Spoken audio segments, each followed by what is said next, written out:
Welcome to our channel. Selamat pagi para pemirsa Riak Sabda yang kami dikasihi oleh Tuhan kita Yesus Kristus. Hari ini edisi tanggal 16 Agustus 2020. Hari ini kita merayakan Hari Raya Santa Perawan Maria diangkat ke surga. Nah, kenapa Hari Raya ini dirayakan pada hari ini? Sebenarnya Hari Raya ini dirayakan kemarin tanggal 15 Agustus. Tetapi Gereja Indonesia memutuskan untuk memindahkan Hari Raya Maria diangkat ke surga tanggal 16, yaitu hari Minggu. Karena supaya para umat beriman sekalian yang biasanya masih sibuk di pekerjaan dapat juga merayakan pesta Maria diangkat ke surga. Bapak, Ibu, Saudara-saudari yang terkasih, sangat bergembira sekali hari ini kita dapat merayakan pesta ini karena Maria adalah salah satu contoh manusia yang beriman.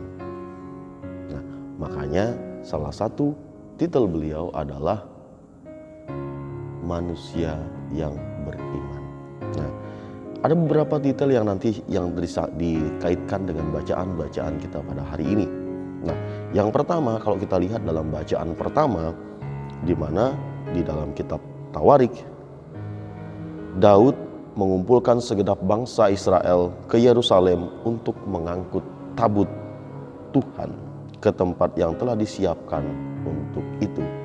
Nah, Maria juga disebut tabut perjanjian. Nah, apa sih korelasi antara Maria dan tabut perjanjian? Yang pertama, di dalam perut Maria dan di dalam perut tabut perjanjian sama-sama perintah Tuhan. Bedanya adalah di dalam tabut perjanjian adalah 2 loh batu, yaitu 10 perintah Allah yang dibawa Musa turun dari Gunung Sinai. Tetapi Maria membawa perintah, jadi bukan loh saja, bukan batu, bukan hanya perintah. Dia membawa Tuhan itu sendiri. Nah, makanya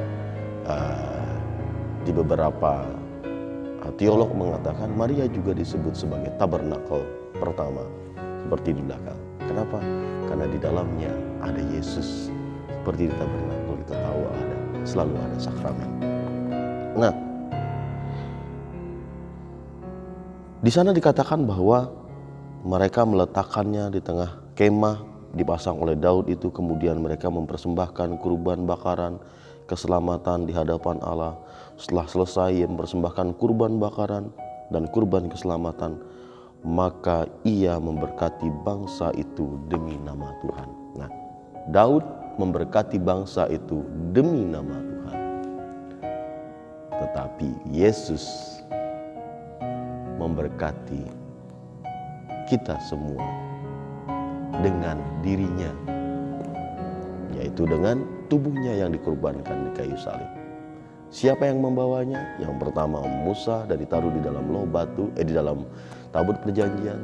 Tetapi dalam perjanjian baru, Maria menjadi tempat berkembang, tempat bersemayam Tuhan itu sendiri yang memberikan berkat kepada kita.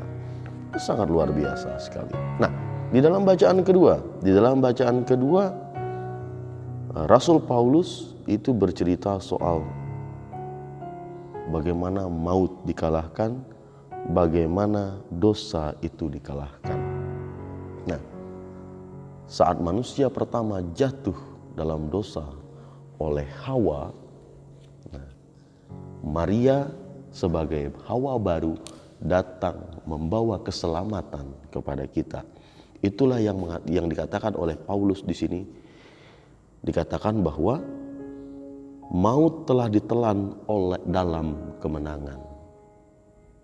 Nah, karena apa? Karena Tuhan sendiri sudah menang. Dia lahir seperti manusia, hidup seperti manusia, dan rela menderita dan sampai mati. Karena hal yang paling menakutkan bagi manusia sudah dirasakan oleh Tuhan sendiri, yaitu Yesus yang dibawa oleh Maria. Nah, itulah yang anak Maria yang memberikan contoh dan memberikan keselamatan kepada kita. Nah, mari kita lihat yang terakhir dalam bacaan Injil. Bacaan Injil yang cukup singkat dalam Injil Lukas bab 11 ayat 27 sampai 28. Saya akan bacakan saja. Sekali peristiwa ketika Yesus sedang berbicara kepada orang banyak, berserulah seorang wanita di antara orang banyak itu dan berkata kepada Yesus, "Berbahagialah ibu yang telah mengandung dan menyusui engkau." Tetapi kata Yesus, "Yang berbahagia ialah mereka yang mendengarkan firman Allah dan memeliharanya." Ada dua kontras di sini dalam pemahaman kitab suci, di mana para banyak pengikut Kristen yang lain mengatakan bahwa lihat di situ bahwa Yesus tidak memerintahkan kita untuk menghargai Maria, karena Yesus sendiri mengatakan bukan orang yang menyusui atau melahirkanku, tapi mendengarkan firman-Ku. Bapak, Ibu, saudara-saudari sekalian,